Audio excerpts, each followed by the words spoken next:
Hi, everybody. Welcome to Evolve, where we focus on the evolution of leadership.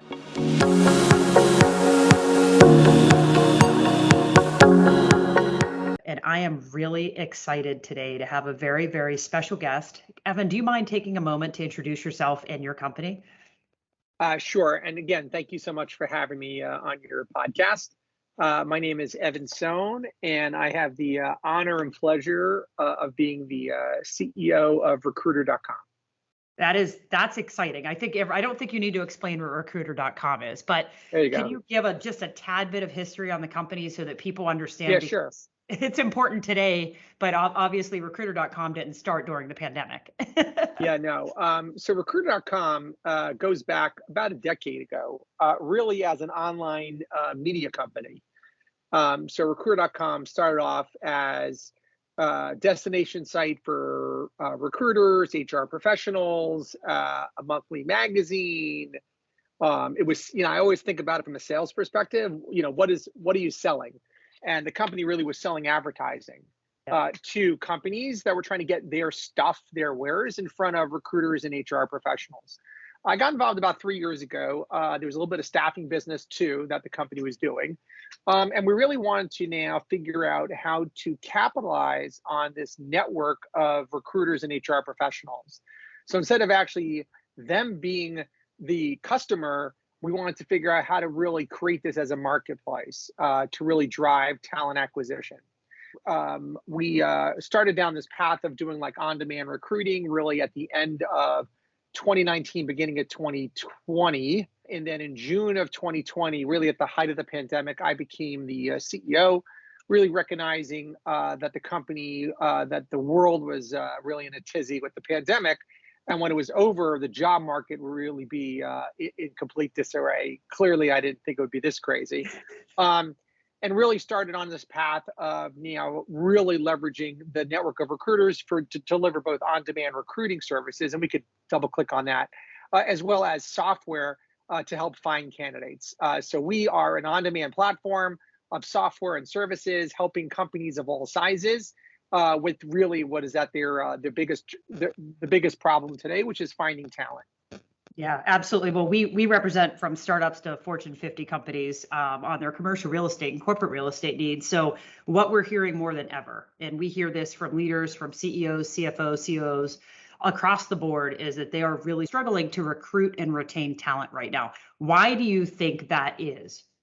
Yeah. So, and by the way, send them all our way. I'll give you a referral commission across the board there. Um, but that's really what we do. And we do this for companies of all sizes, from startups to Fortune 100 companies. The reason is really there are three trends going on in the market today, three macro trends. Two of them are episodic, and one is systemic. So let's go through those pretty quickly. Yeah. So the first macro trend really is the labor shortage, hourly worker labor shortage, unemployment down to like below 3.5%, 11 million open jobs. The quote unquote, I can't find anyone to work. Restaurants can't be open the full time. Airlines are canceling flights. All these other things. Now that's probably happening, and that'll get rectified probably within the next year to 18 months through either wage inflation, looser immigration laws. Now you see Amazon hiring. I think it was Amazon reported they're hiring high schoolers now to work in warehouses. And what I think is one of the reasons this is happening, and we have a couple of clients in the manufacturing space. I really believe that people are not able to track the growth of the gig economy as it relates to the hourly worker. So let's go pre-pandemic. Pre-pandemic, I worked in a factory. I did a shift at two separate factories. So I worked at one factory Monday, Tuesday, Wednesday. I worked at another factory Thursday, Friday, Saturday, and I took off Sunday. Pandemic comes, I'm getting unemployment, all these other things. Pandemic ends. And you know what? During the pandemic, I actually started driving for DoorDash or for Uber. And so instead of actually working at that second factory, so I'm working Monday, Tuesday, Wednesday. I'm getting all my my health benefits, et cetera, from the first factory. But you know what? Maybe I'm working Monday, Tuesday, Wednesday, Thursday at the first place. And Friday, Saturday, Sunday, I'm actually driving for DoorDash or Uber. And we've really not been able to track, other than anecdotally, our clients are saying, yeah, Monday, Tuesday, Wednesday is easy. It's the weekend shift is really hard. You're really seeing that happen. The second really is the great resignation. And, we all hear great resignation. I actually refer to it as the greater resignation. What most people don't recognize, and look, the numbers are, 4.3 million, 4.5 million every month, Yeah. more people are quitting, et cetera. What most people don't know is that in 2019, there was on average 3.5 million people quitting a month. Let's call it not quit, let's call it attrition. Yeah. For whatever reason. So when you're seeing 4.3 million or 4.5 million, it's a greater resignation. There always was a resignation. It's just more. Now, obviously, that's a lot. Now, that's happening for a variety of reasons. It's happening because I moved to Florida. My office was in New York. They want me to come back full time. I don't want to come full time. Yeah. All the sort of changing dynamics that we've seen in the work environment. And that also, we're going to see that slow up probably by the summer. But what it's being replaced with is really what we started to call back in October. I can't believe it's already 6-7 months ago, the job hopper economy. I actually gave a talk in October called The Emergence of the Job Hopper Economy. And this was a trend that was starting before the pandemic. So if you went out to Silicon Valley pre-pandemic and you saw a person's resume and in 12 years they worked at 3 or 4 companies, you would say, oh, wow, that is a hot software engineer. That person must be amazing. And you're seeing that really at an accelerated level now. I saw a report this morning, 25% of all people surveyed, in this one survey, I think it was Gen X, Gen Zers, whatever it's called now, millennials, Gen Zers, had no problem, were planning to leave their job in the next 6 months. Job hoppers have no problem leaving a job within the first six to 12 months. We started tracking from our monthly recruiter index, and 50% of the candidates that were in of the recruiters, 50% of the candidates had at least 2 jobs in the last 2 years. So it's really just an incredible accelerated rate. And the reason this is happening is that what's actually changed is it's become incredibly easy to apply for a job, right? So I'm an old guy. Back in the early, I started my first company at 21, so I never really sent out resumes, but we'll deal with that some other time. But 30 something years ago, you printed up your resume, you found the really cool stock paper, off-white, so you had a little bit of a look to it. You typed up your cover letter, right? And you sent out, you went to the mailbox and you mailed 20 resumes out. If you actually mailed out 20 to 30 resumes, oh my God, you're everywhere. I can't believe how many resumes you're sending out. Amazing, amazing, amazing. What's applying for a job today? Applying for a job today is click, click, click, click, click, click, click. It is so simple to apply for a job today. Kim, what's interviewing for a job? Right? Interviewing 30 years ago was you had to bring a business. And by the way, when I say 30 years ago, it's probably 5 years ago or 10 years ago. Yeah. You brought your business attire to work. You told your manager that you had to go to your uncle's funeral, your uncle's wife's funeral. You made up a story that you're out of the office, and you were out, right? You had to take the afternoon off. In fact, the expression "finding a job is a full-time job" was authored, right? That was actually authored. That wouldn't be authored in April of 22. That was authored in April of 2017. Actually, it was authored years ago, right? Finding a job is a full-time job. Yeah. And now what's interviewing? It's a 15-minute Zoom screen. Who doesn't have 15 minutes a day to interview? So if it's easy to apply for a job, it's incredibly easy to interview for a job. And we've eliminated the stigma of leaving a company. And, I blogged this morning about a person who had 5 jobs in the last 2 years. And they're talking about why I got to the company. I didn't like it. I read an article yesterday where millennials now would rather quit their job than be at a job they don't like. So the next expression to go out is, it's easier to find a job when you have a job, is also going to go out the door. It is. So if we take these two first 2 macro trends, tightness of the job market, great resignation. So everyone in the country is now worth more than they were 2 years ago, right? Because they're more valuable, because people need them. And yet I could apply for a job whenever I want. You're just really fostering this incredible job hopper economy. And what you're starting to see now, we started to see this about 3 months ago. We started to notice the monthly job numbers really inching up, and it's kind of weird. And what we started to see happen is companies stocking up on employees like they were stocking up on Purell pre-pandemic. So think about it. I need a business analyst. I need 4 business analysts at a big company. Yeah. Well, do I hire 4 knowing that now one's going to quit after the first month, one's going to quit after 3 months, and one's going to quit after 6 months? Or do I hire 6? Yeah. And the answer is And hope I'm to get telling more. my manager I'm going to hire 6. Yeah. So hopefully I'll have 4 within the first, 3 months, and then I'll still have 3 at the end. And that's also causing more tightness of the labor market, wage and salary increases, et cetera. And don't get me started that if we're working remotely, right, if we're only working remotely, my office never changes. So think about, Kim, how many times you were reluctant to leave your last job or a job. You liked the people, I liked the commute, I liked the coffee. We all went out for drinks after work on Thursdays. But if Yeah. this is my office, right? If this is my office, you're the one that's changing. I'm not changing. I just get a different email. So I think these things start to really, compile on each other. And this is what's really making it so hard to find a job. And so if the expression finding a job as a full-time job is no more, we believe it's been replaced with finding people as a full-time job. My recommendation to you, your audience, and all of your clients and et cetera, is you're going to have to allocate more resources than ever into talent acquisition and retention. And there you go. That was a very, very long-winded answer to your simple question of why is this all happening? So how does a leader change their hiring strategy right now? Because obviously leaders are stuck knowing what they know, right? Knowing in the past, and every single company is having the exact same problem. Right. We are seeing it across the board. As a matter of fact, they're tasking us to say, how do we make our space work better for today's people? And I said, well, your space needs to enable you to recruit and retain. If you don't have great Right. space, nobody's going to want to come to work.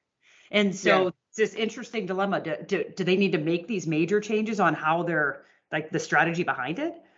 Yeah. So let's break this down into, I think, 3 different responses, or 3 different tactics. Yeah. The first is prioritization. One of the things that's actually come out of this is you as the company gets to decide what you want to be. And I think before it was, I need to be all things to all people. Now I'm going to do what I want to do. Now, if I say you have to come in the office 5 days a week or 4 days a week or 3 days a week, I'm not going to hire someone who doesn't want to come in the office. Right. So that's very different than someone who worked at the company and now says, I don't want to come back and I'm worried because, oh my God, I'm going to lose that talent. So it's almost, I don't want to say a clean slate, but we get to rebuild our companies back in the manner which our priorities are. And we're going to let the candidates find out what their priorities are.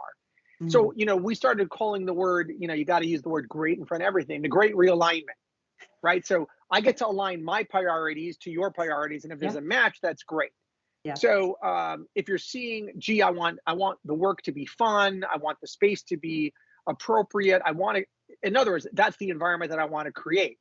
If I'm making people come to the office, that lets me build a bench easier of entry-level people, post-college, or maybe their internships, even at the end of high school into college, et cetera, that really creates these environments that makes it really much, much, much easier. I think the next strategy is really define a progression plan for everyone in the company.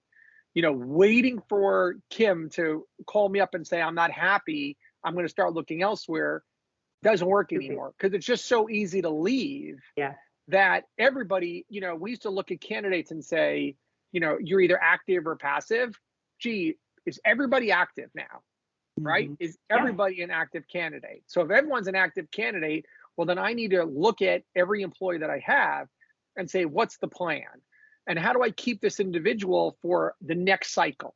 Whether your cycle is 3 months, whether it's 6 months, whether it's a year, I think mapping out a plan for each employee that says, look, here's where you are today. Here's where I want you to be at the end of the year. So you kind of know, I've made that phone call for you, right? You don't have to call me and say, I need a raise. I've told you that here's going to be your progression. And hopefully I'll get you to stay a little bit longer. By the way, I've actually told, the global heads of talent at some very, very large companies, and we were musing around. And maybe I'm not a talent acquisition guy, right? I'm a platform tech guy. I said to them, you should almost be marketing roles as being, oh, this is a 24-month assignment. Hey, Kim, this job is a 24-month job. I'm going to pay you a boatload of money. to stay for 24 months. And when that assignment is over, you could leave, take all your money with you, all your options, all that other stuff. You could stay, and there'll be some perks if you stay, et cetera. But I got to be able to attract a candidate, not by saying this is going to be a lifetime career. Right. So really break it down that way. By the way, I told another company that has offices like globally that, you guys should have like a junior abroad program, right? Stay at this company for 3 years, and in the 4th year, you could work at one of 50 clients that we have around the world. Because Yeah. if I know that you like to travel, why not feed into that opportunity? One of the things that we've really been tracking is that compensation used to be the number one priority for a candidate. It's not anymore. And we were tracking that early on. And I remember when remote work surpassed compensation, it was like, wow, that's crazy. Now compensation is like 25 to 30% of a priority. So there's so many more things that are important now to candidates. So finally, the last item of this, of this three-legged stool, right? So if the first is really is figure out what your priorities are and attract accordingly. The second is really develop a progression plan for your team. I think the third is really recognizing that you're going to be needing to spend money on talent acquisition and retention more than you have. If you thought you could rely on your internal hiring manager posting a job on LinkedIn to get the flow that you need, it's just not going to happen anymore. Yeah. And if you have 10 recruiters, you probably need 15 to 20. If you're a small business, you're going to be doing it all the time. So, think about what your company looks like if you have to hire 30% more, right? Because 15% more are quitting, and the numbers are just really staggering. And I think, I really believe, or we believe at Recruiter.com, that this is really going to mirror the security industry.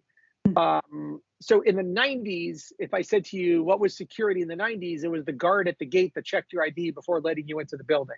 Yeah. And now everyone spends money on security, whether it's baked into your email system, your infrastructure, your hosting provider, your hosted VPN provider, to a large company that has a security department, a chief security officer, IT security, network security, all these other things.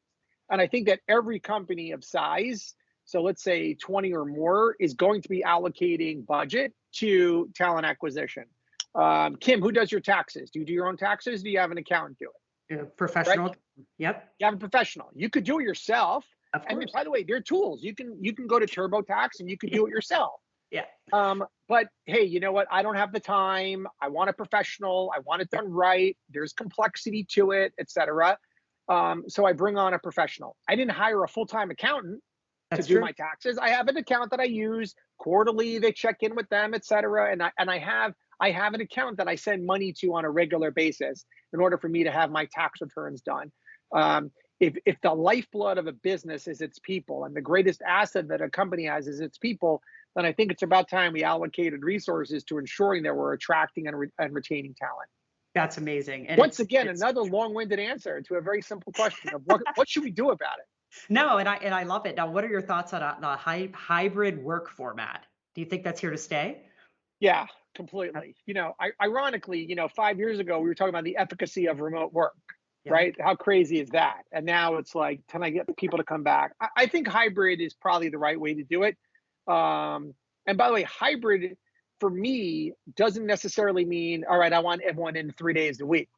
Right. Hybrid to me means that we come together on a regular basis to either collaborate and build community and culture. Yeah. And so once again, you as a company could decide, does hybrid mean once a week? Does it mean twice a week? Does it mean 3 times a week? Or does it mean every other week, every once a month? What does hybrid mean? I look at the goal. If the goal of the company is on the production side, let's leave that aside. If the goal of coming together is to collaborate, okay, then how often do we need to get that collaboration done in order to ensure culture building? If you're relying heavily on entry level talent, they need to be mentored. Mentoring over video or Zoom is not easy. You really want to mentor live. So I think, again, it comes back to, what is the priority of the company itself. But I love the hybrid model. I think that's probably a very serious, permanent description for work environments now. Absolutely. Now, please tell me the tenderization. What does that mean? Oh, okay. So, not this year, right? So, pre-pandemic, it was really hard to find talent, Yeah, right? You were getting this like it was really, really hard, and everyone sort of looks the same. yeah, We're really in a very candidate centric market today. So I don't think you're going to put like other barriers in the way today of the candidate flow, right? The flow of hiring hasn't changed in 30 years. You know, a job is posted, you send your yeah. resume in, you collect the resumes, you screen the candidates, you interview the candidates, you hire the candidates. That has been the process since the dawn of time, and that hasn't changed. And by the way, we again believe that recruiting or talent acquisition is a human interaction, Right. and bot, schmot, AI, BI, whatever you want to call it, no one is walking into your company without actually speaking to somebody. I don't care if you're the waiter or the chief product officer. You're talking to somebody before walking into the company. So there is a human interaction there. The question is, when does that human interaction take place? Right. I think the tenderization of resumes. The resume was invented by Leonardo da Vinci, and other than the font and putting your email and mobile number on it, it probably hasn't changed much. And I think that as things start to get a little bit more normal, I think that the way we look at candidates, certainly customer facing candidates, will evolve and be a video first environment in the future. Not again, not in 22, maybe in the second half of 23. And I'll give you an example. Let's assume you work at a nonprofit and you want to hire a comedian to perform at your event. Yeah. You're going to are you going to read the resumes of 30 different comedians? No, you're going to say, you're going to say who's available to Right. perform at my event, who's not raunchy because I'm running a nonprofit, and here's the audience.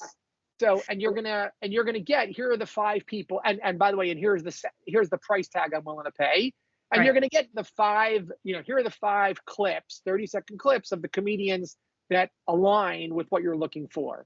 And once you those two people, sorry, those two comedians are really funny, then you're gonna look at their paperwork, and what do you know? They've both been on the Tonight Show, they both have done stand up, they both have been on Comedy Central, but because everyone's resume actually looks pretty similar when in a customer facing role. So why, if you're looking for a customer facing whatever, a call center operator, a customer service rep, Yeah. the host or hostess at a restaurant, why am I looking at a piece of paper that probably all says the exact same thing? Why am I not saying, all right, here's my job, here's what's available, here's what I'm looking for, here's the price I want to pay, and I'm going to look at, so now I've now screened through, here are the 20 people that I have that have done a video resume, and let me look at those. Oh, these five people seem to align with what I'm looking for. I need someone more diverse in the front, whatever that is. I'll Right. go look at it, I'll see what it is, and then I'll move it that way. So sort of bypassing those first two processes, the Yeah. post the job, Fancy piece of collect the paper. resume. Right. So let's actually jump right to screen. So Right. if I'm No, going to that's jump great. right to screen, all right, you know what? Send me the people that align with what I'm looking for. Let me see who's going to be a fit. Oh, you know what? Those first five people, those are probably the people that I want to look at more closely, and then move on from there. And that's probably going to happen first in customer facing roles, and then we'll see what actually happens there. Obviously, that doesn't work in back office operations, but there'll have to be something else that's in there too. Right. Now, how is Recruiter.com adapting to that? Are you working on software Yeah, that is yeah. enabling those solutions or? Yeah, so our platform is a very data centric platform. We have over 170 million profiles in the US alone Wow. in our database. Yeah, we have phenomenal artificial intelligence tools that help us actually not just identify the target audience of those 170 million, but then campaign to them and get them interested in opportunities. And then we have a whole a whole video resume platform that in and will be they're two separate systems now. They're utilized by some, and we'll start interconnecting them sometime later on, either later this year or beginning of next year, in a more cohesive fashion. Because you know next year, the second half of next year, when Kim is looking for someone for a specific role, she's going to say the same way that today I only want to look at people who have a college degree, assuming that's what you're looking for. Sure. I only want people that are local to my geographic area. The next is I'm going to only want to look at people that actually have a video resume. Right? I want to actually see. I want to hear them, see them. I want to hear it. I want to see them. I want to see them first. And by the way, it's the way you're going to build it, right? Because then we could say to somebody, hey, Kim is interested. Kim looked at your profile, or Kim's looking at people like you, but you're not, right now you don't have a video resume. If you want one, take one, because this way you can qualify, et cetera. It's like a skills-based testing. So that'll be the next evolution there that we see coming. Oh, I'm excited. Well, our viewers are really focused on what's next. What advice do you have for any owner of a company right now as they try to figure out how to move forward? Yeah, so talent acquisition, historically there've been two ways to hire. You either did it yourself, or you hired a headhunter and paid the headhunter 30% of the salary. No one wants to pay 30% of a salary for someone who's going to leave in 6 months. That's the issue. So let's take that aside. And the other was, no one has the time anymore to do it themselves. So how do you bridge that gap? That is really what we do. We are reinventing talent acquisition for the post-pandemic world, the new work economy, by providing on-demand recruiters. So we actually have our recruiters who are all available on demand. Think of it as like Uber for talent acquisition. You want the right recruiter with the right specialty, with the right location, with the right skill set, with the right experience for n number of hours per week. And you pay them by the hour, by the project, by the hour, not on success. And that's what we're doing. And we do that all day long. We do that for very large companies that need to augment their in-house teams with an army of talent acquisition professionals, 1099 talent acquisition professionals. And then we work with small companies where they need someone 10 hours a week. And by the way, you'd be surprised what you can do as a company if you had someone who knows what they're doing for 10 hours a week. And these are experienced folks that know what they're doing, that they're at your beck and call. They can represent your company with an email address and really be your talent acquisition professional on an on-demand basis. That's what we're doing. And then we arm these folks with our software to give them the proverbial superpowers so they can really find the people that you need to help grow your business. That's awesome. Well, I can't wait to check it out, and I'm sure a lot of our viewers will as well. Our goal with Evolve is to help leaders to learn, connect, and grow, and I can't thank you enough for being and joining us and sharing such great ideas and suggestions to everybody. Thank you, Evan. Well, what you do is so important because it's really a great place for your audience to come and hear in a cohesive fashion the various topics that are helping them drive their business. Absolutely. It's sometimes it's lonely where you're sitting, and having a forum where you could hear good ideas is just incredibly, we're all thirsty for it. So thank you for providing this to us. Absolutely. Thank you so much, and I look forward to continued success in following you.